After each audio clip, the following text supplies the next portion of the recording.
Iowa Mom, and I'm working with mulberries today. You don't want them to be in the water very long, so put a little water in there and stir them up. I look these over little by little, making sure that these do not have any kind of bugs, sticks, leaves, stuff like that. Okay, those are nice and clean.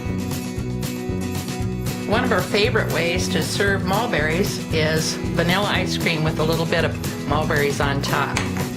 If you add mulberries to fruit, it makes a great fruit salad.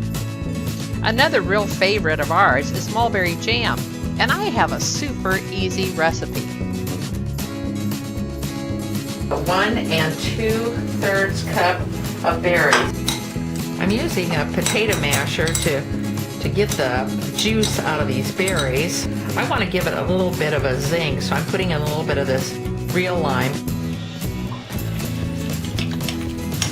Berries will be different sweetness from time to time, so you need to taste it to see how much sweetener do we really need. And if you want, where you don't have any sugar, you can use something like Stevia. I am going to use regular sugar. I'm just going to sprinkle that real good. And if that isn't enough, I'd be surprised. And then tasting. That's good. I'm going to add 2 tablespoons of the Instant Pectin, which I don't want to have to cook. It's going to be super quick. I'm going to sprinkle that over top and stir it in. Now the pectin is what's going to make this thicken up so it becomes a jam instead of just being juicy. My daughter was telling about all the health benefits of pectin. We're going to ladle it into the jars and let stand for 30 minutes. And that's as easy as can be.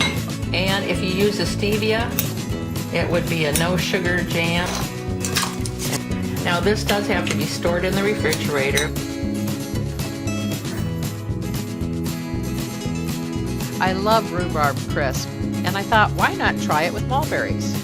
We're going to start by preheating the oven to 400 degrees. And now we're going to make the syrup part. I'm going to use fruit juice for this because mulberries aren't real juicy when they're freshly picked. We're doing a cup of grape juice. I'm going to be using a 1/4 cup of cornstarch, and I sprinkle that on there. Where you're going to be cooking it, you need to make sure it's stirred in thoroughly while it's still cold. And now we're going to put this on the stove. Okay, I can see a little bit of gelling happening here, so I'm going to stay right on top of it by stirring as I go here. I can use the whisk again.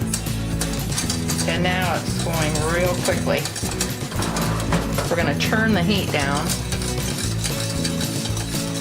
You can see where it goes from cloudy to more clear. Once it starts to gel up, I think the spoon's a better way to go. We're going to cook it for about 2 minutes, stirring it rapidly to get that starchy taste out. Let's blow on that. This syrup is going to be very hot. I'm going to taste it. Okay, there's no starchy taste, so we're good. Now we're going to measure our berries, and we want between 3 and 4 cups of mulberries. Stir that all up. These mulberries have been real sweet this year, and I don't want to get it too sweet. So I start with 2 tablespoons. Now this is a 1/4 cup, so I'm only going to use half of this to be the same as 2 tablespoons. Stir it in. And then I'm going to taste it and see, does that taste sweet enough? I'm going to add just a little bit more.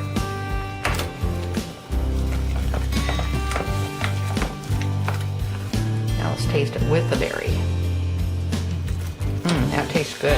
I used about 3 tablespoons of sugar, a tablespoon of lemon juice. That's going to give it a little bit of that tartness. Add cinnamon and nutmeg.